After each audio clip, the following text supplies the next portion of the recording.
Are we going to spend more on national debt interest than national defense spending? Well, yes and no. Yes, our national debt interest will soon exceed our Department of Defense's budget, but that's not the full story, because we knew this day would come a long time ago. These are the financial reports of the United States government from 2009 to 2022, which all warned that our interest expense on our national debt would exceed national defense spending without policy changes, which we ignored in 2009 when we passed stimulus spending because of the financial crisis, which we ignored in 2017 when we passed the Trump Tax Cut Act, and which we ignored in 2020 when we passed even more stimulus spending because of the COVID crisis.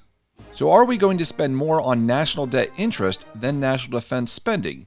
Yes, but that's still not the full story. First, more national defense spending doesn't necessarily mean more national security. Like, if we gold-plated our aircraft carriers, we'd spend a shit ton more on national defense, but we wouldn't necessarily have more national security. Second, a lot of our national debt is from military spending. In fact, on a LIFO accounting basis, which means last in, first out, where the most recent dollars of debt are the ones paid back first and retired, we are still paying interest on Civil War debt. Third, some of our national defense expenses were moved to other parts of the budget, like the military pension expenses that were moved to the Military Retirement Fund in 1983 that are now captured as interest expense instead of military pension expense. And we capitalized the Military Retirement Fund into existence to amortize and liquidate unfunded liabilities, which basically means we made it up. We did the same thing with the Medicare-eligible retiree healthcare fund that was created in 2001 to move retirement healthcare expenses for Medicare-eligible retirees out of the Department of Defense's budget and into the Treasury's interest expense budget.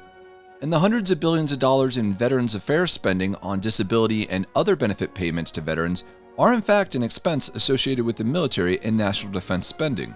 So if we moved VA, military pension, and military healthcare costs back under the national defense budget, and then asked the question, are we going to spend more on national debt interest than we do on national defense?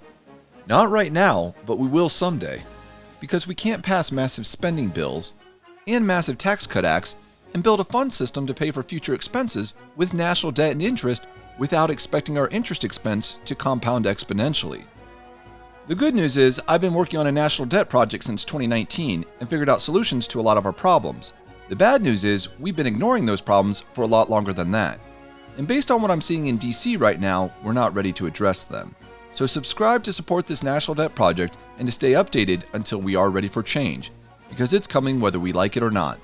I'm Stephen Pluga with WatchGuard Capital. Vote for me if I run for office and invest your time wisely.